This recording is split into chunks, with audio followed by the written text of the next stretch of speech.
Hi, my name is Alejandra. I chose a physics project called Melting Ice Cubes with 3 driving questions. Why does ice melt quicker on the aluminum block than the one with the high-dense block? Is aluminum a good conductor of heat? And how is heat transferred through conduction? My materials. For this project, my materials were 2 blocks, an aluminum block and a high-dense block. 2 ice cubes, 1 for each block, along with 2 O-rings placed on top of the blocks to prevent water from spilling out after the ice starts melting. My procedures.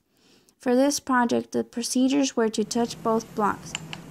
The high-dense block was warmer than the aluminum block.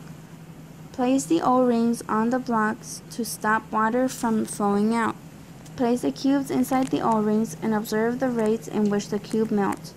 Later, remove the ice and water and touch the blocks again. The cooler block from the beginning, which was the aluminum block, was even more cooler. My ELA component. For my ELA component, I chose to write a journal. The journal was a great way to record my errors, mistakes, and make corrections on the next try.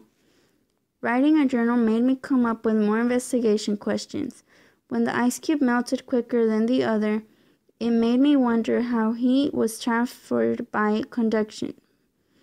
My questions were answered due to the journal because I reflected back on the observations that I'd written down and made my hypothesis about it.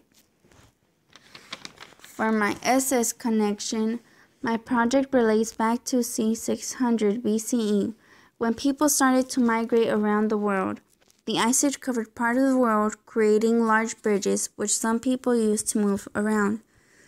Some went to America, where there were extinctions of large animals and diverse lifestyles.